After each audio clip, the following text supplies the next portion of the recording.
Everyone, कैसे हैं आप सब लोग? ठीक ठाक हैं? तो जनाब, आज के इस व्लॉग में आपके साथ में लेटेस्ट क्रिकेट की जो न्यूज़ है वो मैं आपके साथ में शेयर करूंगी, जिसमें हम बात करेंगे India versus England test match, जिसमें कि अब इंडिया को वाज़ेह बढ़तरी हासिल हो गई है 3-0 से। इसके हवाले से बात करेंगे। दूसरा हम बात करेंगे हसन अली की। हसन अली के यहाँ जो है वो बेटी की पैदाइश। उसके अलावा हम बात करेंगे विंडर डॉसन ने क्या कहा है लाहौर कलंदर्स के और पेशावर ज़ल्मी के मैच के बाद। और फिर हम आपके साथ में शेयर करेंगे एक बड़ी ज़बरदस्त न्यूज़ जो कि शॉकिंग भी है। पाकिस्तान का जो T20 सीरीज़ लाइनअप हुई है अपकमिंग, वो न्यूज़ीलैंड के साथ में है। तो जो न्यूज़ीलैंड के प्लेयर्स हैं वो कहाँ बिज़ी हैं, इस हवाले से हम आपको बताएँगे। और दूसरा हम बात करेंगे, आपके साथ में शेयर करेंगे एक बड़ी ही दिलचस्प खबर। और ये खबर है जनाब रुमान रईस के हवाले से, जिन्होंने अब रियलाइज़ कर लिया है कि ज़्यादा भरमबाजी करने से जो है वो कोई फ़ायदा होता नहीं है। तो चलें स्टार्ट करते हैं हम इंडिया वर्सेस इंग्लैंड। अच्छा जनाब, जिस तरीके से हम ये आइडिया लगा रहे थे कि अब क्योंकि उन्होंने कमबैक किया था दूसरे दिन, और दूसरे दिन जिस तरह से उनकी बॉलिंग रही थी और उनकी जो एक बॉलर थे वो पॉप अप होकर सामने आए थे। सो अब जो बॉलर थे, इंडियन स्पिनर जो थे, उनके सामने जो इंग्लिश बैट्समैन थे वो टिक नहीं सके। और फाइनली ये जो सीरीज़ थी, थर्ड सीरीज़ जो थी, ये इंडिया के नाम हो गई। सो जो मेहनत करता है ऑब्वियसली वो आगे जाता है। लेकिन अब देखना ये कि धर्मशाला में इनका चौथा टेस्ट मैच है और इंडिया इंडिया जो है ज़ाहिर है 3-0 की उसको बढ़तरी हासिल हो गई है। तो अब इंग्लैंड को अपनी बका की जो जंग है वो जीतनी है धर्मशाला में। तो चौथा इनका टेस्ट मैच होगा।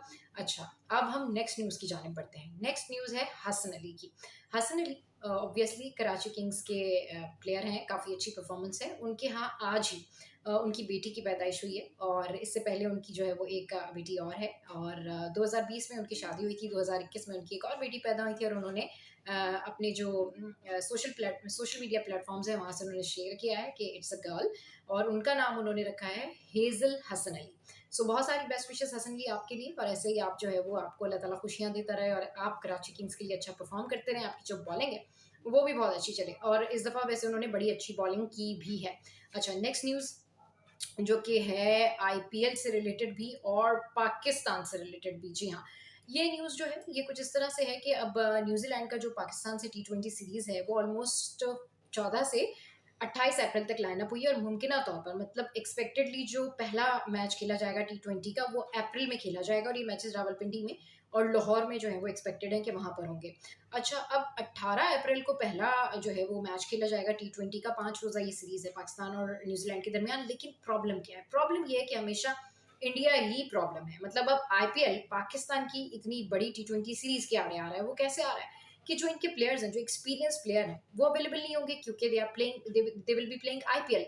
अच्छा, इसमें डैरल मिचेल हैं, मिचेल सेंटनर हैं, फिर लॉकी फर्ग्यूसन हैं, रचन रविंद्रा हैं, ग्लेन फिलिप्स हैं, डेविन कॉनवॉय। सो ये सारे लोग जो हैं ये अवेलेबल नहीं होंगे जब पाकिस्तान में T20 सीरीज हो रही होगी। सो आप सोचें कि ये कितना बड़ा लॉस है क्रिकेट के फैंस के लिए भी, और कितना बड़ा लॉस है पाकिस्तान में कि उनके जो सीनियर प्लेयर हैं वही अवेलेबल नहीं होंगे।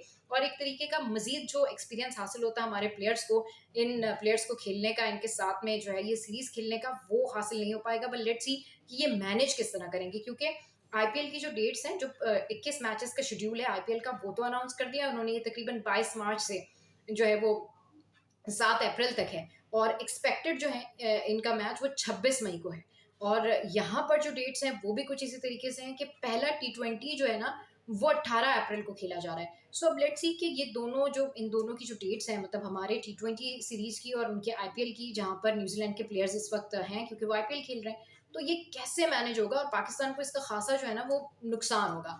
अच्छा, ये तो मैंने आपके साथ में शेयर किया। अच्छा, इंडिया में जो इलेक्शंस है वो भी मई में एक्सपेक्टेड है। अब लेट्स सी कि क्या होता है, क्योंकि आईपीएल का जो दूसरा शेड्यूल है वो बाद में वो अनाउंस करेंगे। पहले 21 मैचेस का शेड्यूल जो है वो आ गया। अच्छा, अब कुछ बात करते हैं हम शाहीन शाह अफरीदी के, जो कल मैच हुआ है उसके ऊपर मेरा बड़ा दिल चाह रहा था कि मैं बात करूं। मतलब Shaheen Shah Afridi, is that you, the same Shaheen? आप वही वाले शाहीन हैं जिनके बारे में हम बड़ी बड़ी बातें करते थे, जिनके बारे में हम कहते थे कि जी शाहीन जिस मैच में हूँ उस मैच में तो विकेट्स की जो है वो लाइन लग जाती है। मतलब मुझे समझ में नहीं आया कि what was your planning for yesterday match. मतलब आकर शाहीन शाह अफरीदी ये बात कर रहे हैं, ये बात कह रहे हैं कि हम 2 मैच जीते हुए हैं, नो प्रॉब्लम। मतलब अब आप 2 मैच जीते थे, वो पिछले सीजन की बात थी। इस सीजन में बताइए कि आप क्या कर रहे हैं। मतलब लोगों ने इतना क्रिटिसाइज किया है कि आपको, मतलब कार्लोस ब्रैथवेट, नाम तो सुना ही होगा। नाम तो याद होगा, बल्कि इसको अगर हम एग्जैक्टली वे में कहें तो वो क्या उस टाइम पे मशहूर हुआ था, remember the name Carlos Brathwaite. उनको कहाँ याद किया गया, उस लास्ट मोमेंट पे जब कुछ बचा ही नहीं था, आपने उनको इस्तेमाल ही नहीं किया, आपने रजा को इस्तेमाल ही नहीं किया। मतलब what was your planning, Ahsan Bhatti को ऊपर लाने का मकसद क्या था? मतलब व्हाट वाज हिज कैलकुलेशन कि उधर की बाउंड्री छोटी है, उधर से 60%, भाई ओके, कैलकुलेशन काउंट करती है, बट कैलकुलेशन वहां काउंट करती है जहां पर मैच हाथ में हो। लेकिन जहां मैच हाथ में नहीं हो ना, वहां एक्सपीरियंस प्लेयर्स काउंट करते हैं। पिछला वाला मैच याद कर लिया करें कि आपके लिए बेहतर ये है कि आप ये याद किया करें, ये याद रख लिया करें शहनशाह अफरीदी, कि पिछले वाले मैच में लास्ट ईयर फलाना ईयर जो है कौन सा प्लेयर मेरी टीम में जो मौजूद है वो चला था, क्रूशल टाइम पे काम आ जाएगा। क्योंकि अगर आपने कैलकुलेशंस और बहुत सारी चीजों के साथ में मैचेस करने हैं तो फिर स्टार्टिंग से ही अपनी परफॉर्मेंस अच्छी रखें, क्योंकि जब आप मैच में अच्छा कर रहे होते तब आपकी कैलकुलेशन वर्कआउट करती है। मतलब आप लोगों की जो परफॉर्मेंस जा रही है, मतलब ये, मैं ये नहीं कह रही कि पेशावर जल्मी बड़ा अच्छा खेली है, बात सारी ये है कि आप लोगों ने बड़ी पुअर फील्डिंग की है, बात सारी ये है कि आप लोगों ने जो बॉलिंग कराई है, आप लोगों ने जिस तरीके से स्टार्ट लिया है, मतलब कुछ नहीं समझ में आया। विंडर डॉसन, आप vendor Dawson, when you saw vendor Dawson face, मतलब आप क्लिप निकालें और आप देखें, मतलब जब when I saw vendor Dawson face तो मैं हैरान थी। एक बंदे के चेहरे पे ना हार का दुख आया था कि यार मैंने 104 रन्स बनाए, जाया गए। मतलब किस बात के लिए जाया गए वो 104 रन? टीम ने ओवरऑल मेहनत ही नहीं की, एक बंदा मैच को कहां से कहां ले गया। मतलब विंडर डॉसन ये कह रहे हैं कि मैंने अपना गेम खेला। तो ये जो बड़े प्लेयर्स होते हैं ना, ये हमारे प्लेयर्स की तरह नहीं होते कि इधर की बाउंड्री छोटी थी, मौसम ऐसा था, पिच में ये था, स्पिन नहीं हुआ, फलाना नहीं हुआ, मेरी बैटिंग का ये हो गया, कॉट बिहाइंड हो गया, I was thinking like that. मैं ये बड़े जो जो बाहर के ट्रेन प्लेयर, ओवरसीज प्लेयर्स हमारे पास आते हैं ना, ये बड़े कैलकुलेटेड होते हैं। आपको इनको अपनी कंडीशंस के अंदर फिट करके उसका सही इस्तेमाल करना होता है। ये आपकी टीम के साथ सारा साल नहीं खेल रहे होते हैं कि उनको पता होता है कि जी what you are thinking as captain. तो मेरे ख्याल में आपको इस चीज के बारे में सोचना चाहिए। दुनिया क्रिटिसाइज कर रही है, आगे T20 वर्ल्ड कप है, और मैं इसके बारे में ना अलग से व्लॉग बनाऊंगी। चलें जी, let's hope for the best for Lahore Qalandars. जिस तरीके से लाहौर कलंदर्स आज जा रही है, आई डोंट थिंक सो कि क्या होगा। अभी जो एक और इम्पोर्टेंट मैच हो रहा है PSL का, उसमें देखते हैं कि आज कौन जीता है, उसके ऊपर मैच के ऊपर बात करेंगे। मैच में नहीं देख रही हूँ क्योंकि अभी I am quite busy right now. अभी आप ये व्लॉग आपके साथ में शेयर करना था और फिर मेरी अपनी न्यूज़ की भी टाइमिंग्स है। सो आज का मैच तो अभी फिलहाल मैं नहीं देख रही हूँ, उसके हाईलाइट्स में आप देख के फिर आपके साथ में इस मैच के बारे में शेयर करूंगी।